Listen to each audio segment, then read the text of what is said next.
بسم اللہ الرحمن الرحیم۔ السلام علیکم۔ ڈائنامک پالیٹکس میں میں ہوں آپ کا ہوسٹ پروفیسر عبدالوحید شیخ۔ آج ہم ایک نئے سیریل کا آغاز کر رہے ہیں اور اس کا جو پلے لسٹ ہوگا وہ آئیڈیالوجی آف پاکستان کے نام سے ہوگا، اور اس کے ساتھ ساتھ پیرالل ہم کانسٹیٹیوشنل ڈیولپمنٹ ان پاکستان وہ بھی ساتھ ساتھ ایک نیا پلے لسٹ چلائیں گے، اور وہ بھی اس کے پیرالل ساتھ ساتھ ہی چلے گا۔ تو آج ہم جو ٹاپک ڈسکس کرنے لگے ہیں وہ آئیڈیالوجی آف پاکستان کے تحت ہے، اور یہ فرسٹ ٹاپک ہے، اور اس میں ہم مختلف ٹاپکس جو ہیں ان کو ڈسکس کریں گے۔ اس میں سب سے پہلے ہم آئیڈیالوجی دیکھیں گے، پھر سیکنڈلی ہم آئیڈیالوجی آف اسلام دیکھیں گے، اس کے بعد ہم ٹو نیشن تھیوری پہ بات کریں گے، اور پھر آخر پہ ہم آئیڈیالوجی آف پاکستان کو ڈسکس کریں گے۔ تو سب سے پہلے آئیڈیالوجی آف پاکستان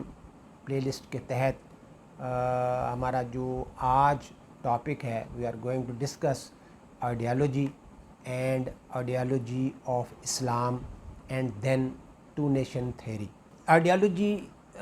کو ہم ڈسکس کریں گے اس لحاظ سے کہ سب سے پہلے تو ہم یہ کویشچن بنتا ہے کہ واٹ از آئیڈیالوجی؟ آئیڈیالوجی کیا ہے؟ آئیڈیالوجی ایک نظریہ ہے، پختہ عقیدہ ہے، اعتقاد ہے، لائے عمل ہے، اور منزل کے حصول کا تعین ہے، اور اس کو ہم اس طرح سے کہہ سکتے ہیں کہ it means strategy, line of action, firm belief, idea, theory, struggle, effort, movement to get destiny. تو یہ اس کے پرٹیکولر میننگز جو ہیں وہ میں نے ڈسکس کیے ہیں۔ تو اس کو ہم اس طرح سے دیکھتے ہیں کہ یہ تو اس کے آئیڈیالوجی کے میننگز ہو گئے کہ اس کو اس طرح سے ہم ایک لائے عمل کہہ سکتے ہیں، ایک نظریہ کہہ سکتے ہیں، اسٹریٹجی کہہ سکتے ہیں، ایفرٹ کہہ سکتے ہیں، موومنٹ کہہ سکتے ہیں۔ تو انسائکلوپیڈیا بریٹانیکا کے مطابق the strategy for making human life meaningful or purposeful according to which people want to live their lives is called ideology. In fact, the ideology is a milestone in the destiny of individuals and nations. انسانی زندگی کو بامعنی اور بامقصد بنانے کے لیے ایسا لائے عمل جس کے مطابق لوگ اپنی زندگی اپنی پسند کے مطابق گزارنا چاہتے ہوں، وہ لائے عمل ایکچولی نظریہ کہلاتا ہے۔ دراصل یہ نظریہ ایک سنگ میل ہے جو افراد اور اقوام کی منزل مقصود کی نشاندہی کرتا ہے۔ ویکیپیڈیا کے مطابق دا کوڈ اور philosophy on which a cultural, political, economic, social movement is based is called the ideology of that movement. تو یہ فرسٹ میں نے انسائکلوپیڈیا بریٹانیکا کے حوالے سے بات کی ہے، اور سیکنڈلی میں نے ویکیپیڈیا کے حوالے سے بات کی ہے، اور ان کی جو ایک طرح سے ڈیفینیشن کہہ لیجئے یا ایک معنی مخصوص جو اس کی میننگز ہیں اس کے بارے میں بات کی ہے کہ کسی بھی تہذیبی، سیاسی، معاشرتی تحریک کی بنیاد پر جس ضابطہ یا فلسفہ پر اسے اس تحریک کے نظریے کا نام دیا جاتا ہے۔ تو یہ ایک ایسی صورتحال ہے کہ جو دو مختلف، کہ اس کو ہم لائے عمل کہہ سکتے ہیں، اسٹریٹجی کہہ سکتے ہیں، یا کسی بھی تہذیبی، سیاسی، معاشرتی، معاشی تحریک کی بنیاد جس کوڈ اور فلاسفی پر بیس کرتی ہے وہ تحریک کے نظریے کا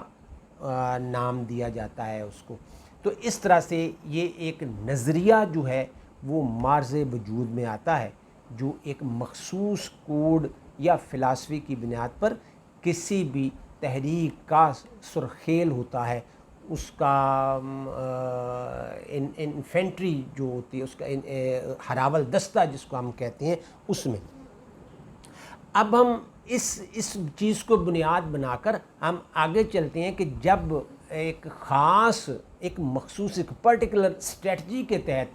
جب ہم آگے بڑھتے ہیں تو پھر ہم یہ کہتے ہیں کہ جب ایک عام آدمی، ایک عام انسان جب ایک خاص نظریے کے تحت اسلام کو بطور تحریک اور بطور نظریہ قبول کرتا ہے اور وہ اس کا فالوور بن جاتا ہے اور اس کا داعی بن کر اس تحریک کا حصہ بن جاتا ہے، تو پھر وہ اسلام یعنی اس کے لیے ایک منزل مقصود کا کام کرتا ہے، اور اسلام پھر اس شخص کے لیے ایک منزل کا، ایک ٹارگٹ کا تعین جو ہے وہ کرتا ہے۔ اسلام کے تمام فالوورز اور پیروکار جو یعنی مسلمان، تمام رہنمائی اور ہدایت جو ہے ان کو انفرادی طور پر اور اجتماعی طور پر دین اسلام سے ہی ملتی ہے، اور وہ اس کی رہنمائی اور دی ہوئی ہدایت کے مطابق زندگی بسر کرتے ہیں۔ No doubt Islam is a complete code of life which covers every corners, every sphere of human life. اسلام نہ صرف انفرادی زندگی کی بات کرتا ہے بلکہ اجتماعی زندگی کی بھی بات کرتا ہے۔ وہ لوگوں کے، انسانوں کے رائٹس اینڈ ڈیوٹیز کی بھی بات کرتا ہے، ان کا بھی تعین کرتا ہے۔ ریاست اسٹیٹس اور سوسائٹی کو بھی منظم کرتا ہے، اور ہر شعبہ ہے زندگی میں، انسانی زندگی سے متعلق ہر شعبہ ہے زندگی میں اسلامی نقطہ نظر سے جو ریئل سٹینڈرڈ ہے وہ قرآن و سنت ہے۔ اور بلا شبہ یہ بات کہی جا سکتی ہے کہ مسلمان قوم کا، مسلمان امت کا یہی نظریہ حیات ہے، یہی اسی طرح سے ان کی منزل کا تعین ہوتا ہے، اور یہی مقصد حیات بھی ہے، اور یہی منزل مقصود بھی۔ گویا ہم ایک نظریہ جو ہے، ایک تھیری جو ہے، ایک آئیڈیالوجی ہے، اس کی وضاحت کی کہ وہ کیا چیز ہوتی ہے، اور اب ہم اس آئیڈیالوجی کو لے کر چلے ہیں کہ یہ آئیڈیالوجی ہم بحیثیت مسلمان، یہ ہماری آئیڈیالوجی ہے، وہ آئیڈیالوجی آف اسلام ہے، کیونکہ بحیثیت مسلمان جب ہم اس کو ایک مکمل کوڈ آف کنڈکٹ کے طور پر قبول کرتے ہیں اور اپنی زندگیوں پر لاگو کرتے ہیں تو پھر ہم اس کے فالوورز ہیں، اسی کی ہدایت اور اسی کی گائیڈنس میں، اسی کی ٹیچنگز کے مطابق زندگی بسر کرتے ہیں۔ گویا ہم نے نظریہ اسلام کو ایک کوڈ آف کنڈکٹ کے ذریعے، ایک کوڈ آف لائف کے طور پر اپنی جو لائفز ہیں ان کو اپنے لیے پسند کیا اور اس کے مطابق زندگی گزارنے کو پریفر کیا۔ اس حوالے سے ہم تھوڑا سا اور آگے بڑھتے ہیں اور یہ بات کہتے ہیں کہ یہی چیز جو ہے، یہ نظریہ اور نظریہ اسلام یعنی آئیڈیالوجی اور آئیڈیالوجی آف پاکستان، یہی چیز نظریہ پاکستان کی بنیاد بنی، یعنی پاکستان بھی اسی آئیڈیالوجی کے تحت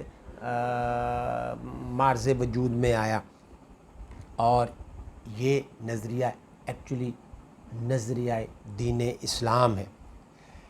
اسلام محض اعتقادات، عبادات یا رسم و رواجات کا مجموعہ نہیں ہے، بلکہ یہ ایک مکمل، ایک کمپلیٹ کوڈ آف لائف ہے، ایک کمپلیٹ کوڈ آف کنڈکٹ ہے، جو نہ صرف انسانی زندگی کے تمام گوشوں کا احاطہ کرتا ہے، انسانی زندگی کے تمام جو تقاضے ہیں ان کو پورا کرتا ہے، پورا کرنے کی صلاحیت رکھتا ہے، بلکہ جو ماڈرن ایرا کے نیو چیلنجز ہیں ان چیلنجز سے نپٹنے کی بھی پوری صلاحیت رکھتا ہے۔ اس کے ساتھ ساتھ انسانی زندگی کو جدید تقاضوں سے ہم آہنگ کرنے کی صلاحیت رکھتا ہے، اور اس کے ساتھ ساتھ ہر دور کے لیے اسلام بطور دین قابل عمل ہے، اور اس پر یہ ہر طرح کے چیلنجز سے نپٹنے کی صلاحیت رکھتا ہے۔ اس کا انحصار جو ہے وہ چند بنیادی چیزوں پر ہے، اور وہ بنیادی چیزیں فنڈامنٹلز کہلاتی ہیں اور پرپیچولز بھی ہیں، یعنی یہ بنیادی چیزیں ہیں اور یہ دائمی حیثیت رکھتے ہیں۔ ان کا تعلق جو ہے وہ پیرالل یہ چلتی ہیں، اور ان کا تعلق ایک طرف حقوق اللہ سے ہے اور دوسری طرف حقوق العباد سے۔ یہ حقوق اللہ اور حقوق العباد جو ہیں یہ دونوں ساتھ ساتھ چلتی ہیں، اور کسی ایک کو بھی کسی طور پر بھی مس نہیں کیا جا سکتا، نظر انداز، اگنور نہیں کیا جا سکتا، بلکہ ہم اگر انسانی زندگی کے معاملات کو دیکھیں تو اس میں حقوق العباد کو تھوڑی سی ایج نظر آتی ہے کہ جو اللہ کا معاملہ ہے اس میں اللہ کی طرف سے رعایت ہو سکتی ہے، یہ اس کا کرم ہے، یہ اس کی خاص مہربانی ہے کہ وہ رعایت کر دے، لیکن جو بندوں کا بندوں سے معاملہ ہے اس میں کسی طور پر بھی کوئی رعایت نہیں ہے۔ تو حقوق اللہ ہوں یا حقوق العباد ہوں، کسی بھی مسلمان کا جب ان سے تعلق بنتا ہے، اور وہ جتنا گہرا تعلق ہوگا وہ اتنا ہی راس العقیدہ مسلمان ہوگا۔ اس کے ساتھ ساتھ یہ بات بھی ہے، کوئی شخص اس وقت تک مسلمان ہونے کا دعویٰ نہیں کر سکتا جب تک ان جو فنڈامنٹلز ہیں اور جو پرپیچول پرنسپلز ہیں ان پر پختہ یقین نہ رکھتا ہو، نہ صرف یقین نہ رکھتا ہو بلکہ اس پر عمل پیرا، اس پر یقین رکھنا ضروری ہے اور اس پر عمل درآمد کرنا بھی ضروری ہے۔ تو اس میں سب سے پہلی بات جو آتی ہے وہ ہے عقائد اسلام، بلیفز ان اسلام۔ اس میں سب سے پہلا جو پرنسپل ہے وہ توحید پر ایمان ہونا، اللہ تعالیٰ پر پختہ ایمان ہونا، اللہ تعالیٰ کی توحید اور وحدانیت کا قائل ہونا، کیونکہ وہی مالک کل ہے، وہ ساری کائنات کا خالق ہے، مالک ہے اور رب ہے، وہ وحدہ لا شریک ہے، کوئی چیز اس کے دائرہ اختیار سے باہر نہیں ہے۔ اس کے بعد رسالت کا اقرار کرنا، تمام انبیاء علیہ السلام کو برحق نبی ماننا اور نبی کریم صلی اللہ علیہ وآلہ وسلم پر ایمان لانا، نبی کریم صلی اللہ علیہ وآلہ وسلم کو آخری نبی ماننا، خاتم النبیین، وہ نبی آخر الزمان ہیں، ان کے خاتم النبیین ہونے کا اقرار کرنا، دل و جان سے اس بات کو تسلیم کرنا، اور اس کے ساتھ ساتھ پھر ملائکہ کے ہونے کا بھی ایمان ہونا، اس پر بھی ایمان لانا، تمام جو الہامی کتابیں ہیں ان پر ایمان لانا، ان کے برحق ہونے کا یقین ہونا، اور اس کے ساتھ ساتھ یوم آخرت یعنی جنت اور دوزخ، حساب کتاب اور جواب دہی کا جو تصور ہے، اور اس سلسلے میں ہم یہ کہہ سکتے ہیں کہ اعمال پر جزا اور سزا کا پختہ یقین ہونا، تو یہ وہ عقائد اسلام ہیں جن پر کسی ایک چیز پر بھی ایمان نہ ہو تو وہ شخص مسلمان ہونے کا دعویٰ نہیں کر سکتا۔ تو اس لیے یہ فنڈامنٹلز ہیں اور اس پر ایمان لانا ہر مسلمان کے لیے ایک بنیادی شرط ہے۔ اس کے بعد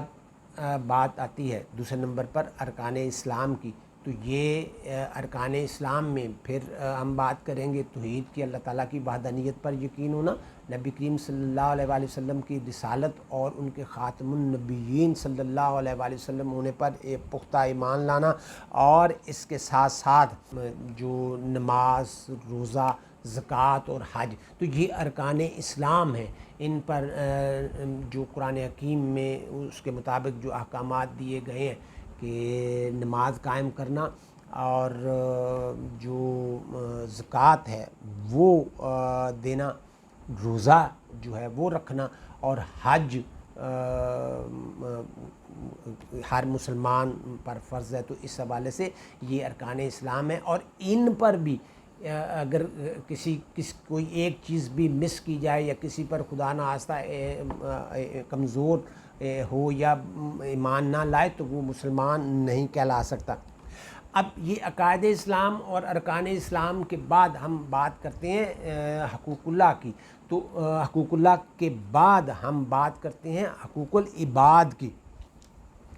ان کی اہمیت پر بہت زور دیا گیا ہے اور ان کا خاص خیال رکھا گیا ہے، اور اسلامی تعلیمات کے تحت ان پر ہر صورت عمل کرنا لازم ہے، کیونکہ یہ بھی انہی چیزوں کا حصہ ہیں، فنڈامنٹلز میں یہ آتی ہیں چیزیں۔ اس سے اگر ہم اس پر ان کو دیکھیں تو مختصر ہم یہ کہہ سکتے ہیں کہ یہ وہ چیزیں ہیں جو عام معاشرتی زندگی میں ہم بندوں کے جو بندوں سے معاملات ہیں ان میں، اور ان میں جمہوری اقدار کو فروغ دینا، قانون کی حکمرانی یعنی رول آف لا، اور اس میں قانون کی نظر میں تمام equal status in the eyes of law, تو یہ سب مسلمانوں کا قانون کی نظر میں ایکول سٹیٹس ہے اور کسی کو کسی پر کوئی برتری حاصل نہیں ہے۔ اس طرح سے معاشرے میں مساوات یعنی ایکوالٹی قائم کرنا، تمام لوگوں کو ایکول رائٹس، مساوی رائٹ جو ہیں وہ ملنا، اور اس میں کسی قسم کا رنگ، نسل، وطن، زبان کی بنیاد پر اس میں کسی کو کسی پر کوئی فضیلت نہیں ہے۔ اور اس کے ساتھ ساتھ ہم بات کرتے ہیں جواب دہی کی، اکاؤنٹیبلٹی کی، کہ ہر بندہ وہ جس کو جو ذمہ داری ملی ہے اس معاملے میں وہ اکاؤنٹیبل ہے، اور وہ حکومت جو ہے وہ بھی اکاؤنٹیبل ہے، اور وہ احکامات الہیہ کی پابند ہے، اور وہ ایک عام انسان کی نسبت زیادہ پابند ہے اس بات کی کہ وہ اکاؤنٹیبلٹی کا تصور اس پر زیادہ لاگو ہوتا ہے، اس حوالے سے کہ وہ اپنے تمام جو ایکٹیویٹیز ہیں، اعمال ہیں، افعال ہیں، جو بھی اس کے معاملات ہیں، اس کے لیے وہ اللہ کے سامنے بھی جواب دہ ہے اور عوام الناس کے سامنے بھی جواب دہ ہے۔ اب اس کے ساتھ ساتھ اس میں ایک اور چیز جو رکھی گئی ہے وہ یہ ہے کہ تنقید کا حق جو ہے وہ عام مسلمانوں کو دیا گیا ہے کہ اگر وہ کرٹیسائز کرنا چاہتے ہیں، کسی معاملے پر حکومت کے خلاف زبان کھولنا چاہتے ہیں تو ان کی زبان بندی نہیں کی جا سکتی، ان کو پورا حق دیا جائے گا کہ وہ حکومت کے جو غلط کام ہیں ان کی نشاندہی کرے۔ حکومت وقت کا یہ فرض ہے کہ وہ لوگوں کو یہ حق دے اور لوگ اس پر بلا روک و ٹوک وداؤٹ اینی ہیزیٹیشن، بلا خوف و خطر، وداؤٹ اینی فیئر، وہ اس کو جہاں ضرورت ہے وہاں کرٹیسائز کر سکیں۔ اس کے ساتھ ساتھ حقوق اللہ کے تحت ہم یہ بھی دیکھتے ہیں کہ معاشی اور معاشی انصاف، یعنی اکنامک جسٹس اور سوشل جسٹس، تو یہ بھی ایک اسلامی معاشرے کا ترہ امتیاز ہے کہ معاشرے میں عدل و انصاف کا نظام جو ہے اس کو بہتر بنایا جائے، مساوات کا نظام قائم کیا جائے، معاشرتی بہبود یعنی سوشل ویلفیئر جو ہے اس کو پروموٹ کیا جائے، اور عدلیہ کی آزادی جو ہے، لبرٹی آف جوڈیشری، اس کو ہر صورت انشور کیا جائے، جو جوڈیشری ہے وہ انڈیپینڈنٹ ہو، وہ اٹانومس ہو، اور اس پر کسی قسم کا کوئی برڈن نہ ہو، اس کو فیصلے کرتے وقت کسی یعنی کوئی اس کے فیصلوں کی راہ میں رکاوٹ نہ بن سکے، اس کو پریشرائز نہ کر سکے، اس پر اپنا کوئی دھونس نہ جما سکے، اور اس کو فریلی انڈیپینڈنٹلی اپنے فیصلے کرنے کا اختیار ہونا چاہیے۔ یہ بات ہم پہلے کر چکے ہیں کہ قانون سب کے لیے ایکول ہونا چاہیے، کوئی بھی قانون سے ماورا نہیں ہے، ابو دا لا نہیں ہے، وہ ہر کوئی قانون کے لیے قانون کی نظر میں یکساں ہے، ایکول ہے، اور اگر اس کو انشور کیا جائے گا تو تبھی انصاف معاشرے میں قائم کیا جا سکے گا، اور اسی طرح سے انصاف کا بول بالا ہوگا۔ سوشل جسٹس کے ساتھ ساتھ اسی طرح سے ہم بات کرتے ہیں اکنامک جسٹس کی، کہ معاشرے میں جو دولت کی تقسیم جو ہے اس کو مطلب ایکولی کیا جائے، ڈی سینٹرلائزیشن ہو اس میں، یعنی ارتکاز دولت نہ ہو بلکہ ڈی سینٹرلائزیشن ہو۔ سینٹرلائزیشن آف ویلتھ جو ہے اسلام اس کا قائل نہیں ہے۔ روزگار کے جو مواقع ہیں، اپرچونٹیز آف امپلائمنٹ، وہ ہر فرد کے لیے یکساں ہوں، وہ اپنی قابلیت، صلاحیت اور اہلیت کے مطابق اس کو کام کرنے کا موقع ملے، اور وہ ہر جائز کام جو ہے وہ معاشرے میں بلا روک و ٹوک اور وداؤٹ اینی ہیزیٹیشن کر سکتا ہے۔ ایک اسلامی ریاست جو ہے اس کا یہ فرض ہے کہ معاشرے میں جو امیر اور غریب کے درمیان ایک خلیج ہے اس خلیج کو کم کرے، اور اس کے لیے جو سینٹرلائزیشن آف ویلتھ ہے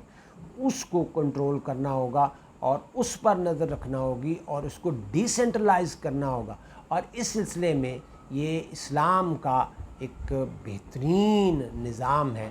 اور وہ ہے نظام زکوٰۃ، اور اس کے علاوہ صدقہ و خیرات کا نظام۔ اس نظام کو ایکٹیو کر کے فعال بنا کر معاشرے میں ڈی سینٹرلائزیشن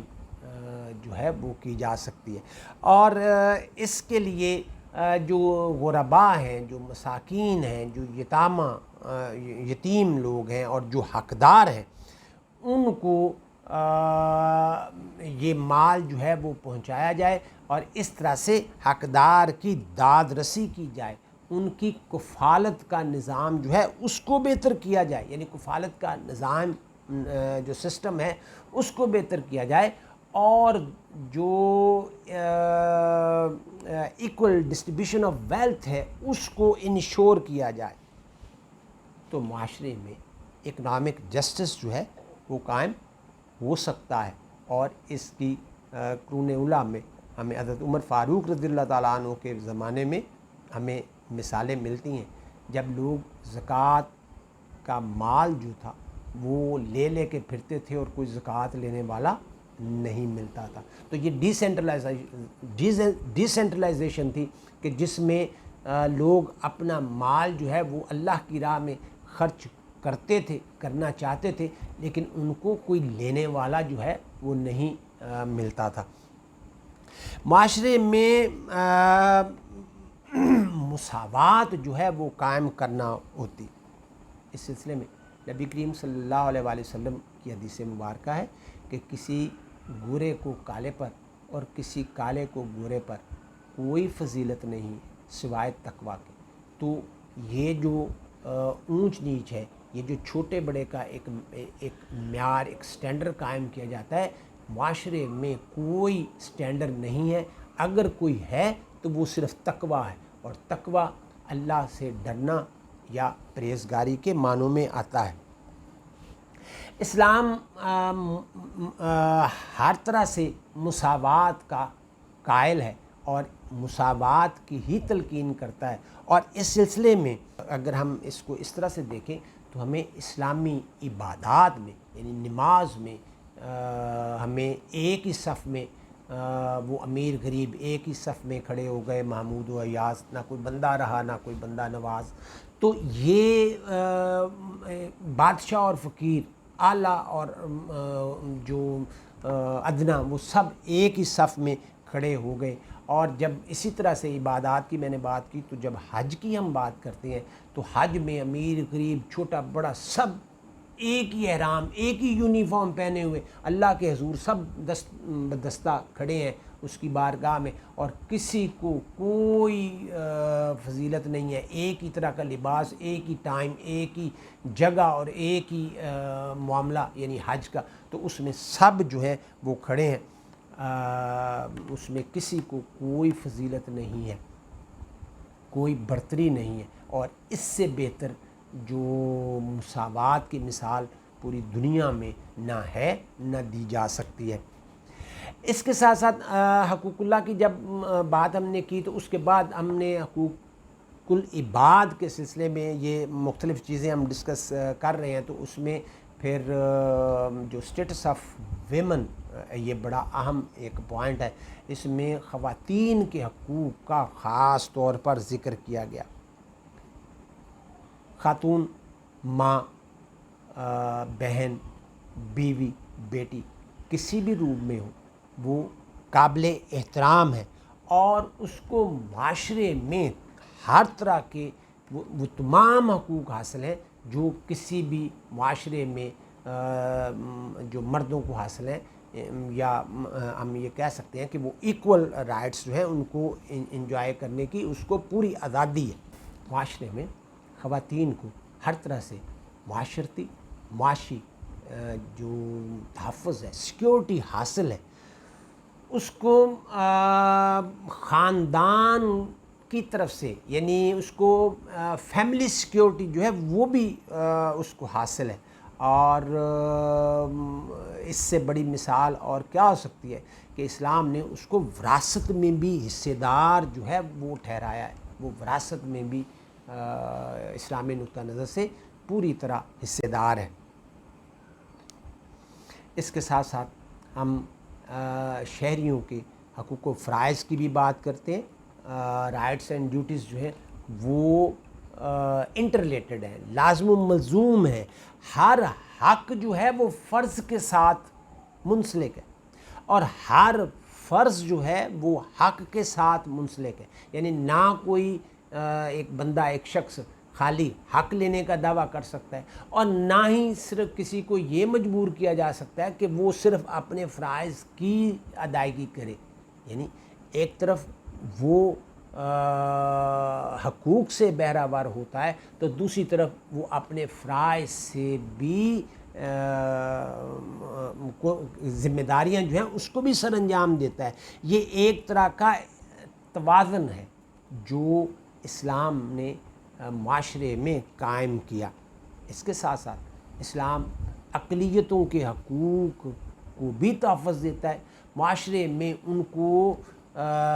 مساوی حقوق دیتا ہے کہ وہ بھی ایک مسلم معاشرے میں اتنے ہی فعال کردار ادا کر سکتے ہیں، ایکٹیو ہو سکتے ہیں جتنا کہ عام مسلمان ہیں، اور ان کی جان، مال، عزت، آبرو اور کی حفاظت کرنا اسلامی ریاست کی ذمہ داری ہے۔ ان کو مذہبی رسومات جو ہیں وہ سر انجام دینے کی پوری آزادی ہے، اور ان کے معاملات میں کسی طور پر بھی رکاوٹ نہیں ڈالی جا سکتی۔ اس کے ساتھ ساتھ ہم معاشرے میں حقوق العباد کے تحت یہ بھی دیکھتے ہیں کہ اسلام اخوت اور بھائی چارے کی بات کرتا ہے۔ اسلام اس بات کا قائل ہے کہ مسلمان آپس میں بھائی بھائی ہیں۔ قرآن حکیم میں ارشاد ہوتا ہے کہ تمام مسلمان آپس میں بھائی بھائی ہیں۔ تو اس سلسلے میں ان کے دکھ سکھ سانجھے ہیں، اور وہ ایک دوسرے کے معاملات میں بہت قریب ہیں۔ ایک دوسرے کے معاملات کو اس طرح سے نبی کریم صلی اللہ علیہ وآلہ وسلم کے حدیث مبارکہ ہے کہ مسلمان آپس میں ایک جسم کی مانند ہے، کہ جسم کے اگر کسی ایک حصے میں تکلیف ہو تو پورا جسم جو ہے وہ بے چین ہوتا ہے۔ اسی طرح سے جو مسلم امہ کا کنسیپٹ ہے، اس میں اگر کسی بھی جگہ پر، کسی بھی علاقے میں مسلمان رہتے ہیں تو وہ تکلیف میں ہے، تو وہ پوری امہ جو ہے وہ ڈسٹرب ہے۔ یہ ہم نے نظریہ اسلام کے تحت چند چیزوں کا ذکر کیا جو عقائد اسلام، ارکان اسلام، سوشل جسٹس اور اکنامک جسٹس کی بات کی، ہم نے حقوق اور فرائض کی بات کی۔ تو اس طرح سے ہم یہ دیکھتے ہیں کہ یہ فنڈامنٹلز ہیں، یہ چیزیں جو ہیں پرپیچولز ہیں، دائمی ہیں۔ ان چیزوں کو تسلیم کیے بغیر ہم آگے نہیں بڑھ سکتے۔ ان فنڈامنٹلز اور ان پرپیچولز کی جو حقانیت ہے اور ان کی آفاقیت ہے، جب اس کو تسلیم کیا جاتا ہے اس نظریے کے تحت اور اس نظریہ اسلام کے تحت، تو پھر دو گروہ جو ہیں وہ معرض وجود میں آتے ہیں، دو گروپ جو ہیں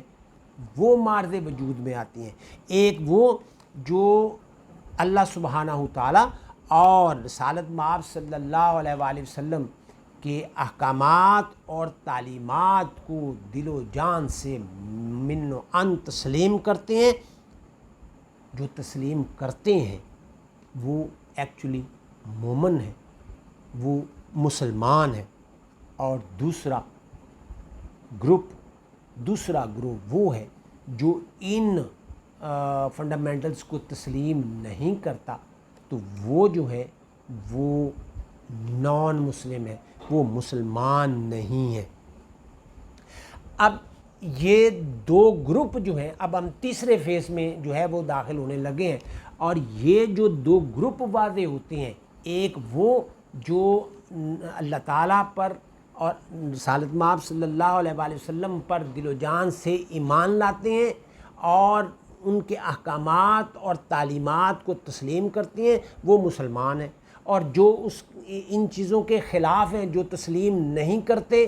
وہ مسلمان نہیں ہیں۔ یعنی ایک گروپ وہ ہے جو مسلم ہے اور دوسرا گروپ وہ ہے جو نان مسلم۔ تو یہ ہے تیسرا پہلو، اور وہ ہے ٹو نیشن تھیوری کے تحت کہ پھر دو گروپ جو ہیں، وہ دو قومیں جو ہیں وہ معرض وجود میں آتی ہیں، اور یہ دو گروپ جو ہیں وہ سامنے آتے ہیں، یعنی ایک مسلم اور دوسرا نان مسلم۔ یہ دونوں گروپ جو ہیں، یہ دونوں گروہ جو ہیں، یہ مسلم اور نان مسلم، یہ دو گروہ جو ہیں، یہ اس دن معرض وجود میں آ گئے تھے جب نبی کریم صلی اللہ علیہ وآلہ وسلم کی بعثت کا آغاز ہوا۔ آپ نے نبوت کا اعلان فرمایا، اور جنہوں نے کلمہ پڑھ کر مسلمان ہو گئے وہ مومن قرار پائے، اور جو مسلمان نہیں ہوئے، جو اس کلمہ طیبہ کے انکاری ہوئے، وہ غیر مسلم قرار پائے۔ اب جس دن ہم یہ کہہ سکتے ہیں کہ جس دن پہلے فرد نے کلمہ طیبہ پڑھا اور وہ مسلمان ہوا تو وہ یہ اس گروپ کا یعنی مسلم کا حصہ بن گیا، اور باقی جو ہے وہ نان مسلم۔ جب ہم اس تھیوری کو یعنی ٹو نیشن تھیوری کو یہاں اپلائی کرتے ہیں تو گویا ہم اس کو عام طور پر اس تھیوری کو اپلائی کیا جاتا ہے ہندوستان میں انڈیا میں دو قومی نظریہ، دو قومیں آباد ہیں جی، ایک مسلمان اور دوسری ہندو۔ یہ ایک طرح سے آپ یہ کہہ لیں کہ یہ ایک محدود کنسیپٹ ہم یہ کہہ سکتے ہیں کہ یہ ایک لمیٹڈ اسپیکٹ ہے، اس کو ہم اس طرح سے لیتے ہیں کہ یہ ٹو نیشن تھیوری کا انڈیا کے حوالے سے ایک محدود اسپیکٹ ہم اس کو کہہ سکتے ہیں۔ لیکن اگر ہم اس کو اوپن دیکھا جائے اور وائڈ اسپریڈ دیکھا جائے تو پھر اس سے مراد وہی کنسیپٹ بنتا ہے، یعنی ایک مسلم اور دوسرا نان مسلم۔ تو یہ ہے ٹو نیشن تھیوری کے حوالے سے، اور اس کو میں آج یہیں اختتام کرتا ہوں۔ اور ٹو نیشن تھیوری اور یہ ہم نے جو آئیڈیالوجی آف پاکستان پہ ایک بالتفصیل بات ہوئی، اور پھر تھوڑا سا ٹچ میں نے دیا ہے ٹو نیشن تھیوری کا۔ اب ہم اس کو یہیں پہ اکتفا کریں گے، اور نیکسٹ لیکچر میں جو ٹو نیشن تھیوری اور پھر ٹو نیشن تھیوری کے حوالے سے جو نظریہ پاکستان یا آئیڈیالوجی آف پاکستان ہے اس پر بالتفصیل گفتگو کریں گے۔ یہ ہے آج کا لیکچر۔ اپنا اور دوسروں کا خیال رکھیے گا۔ اللہ حافظ۔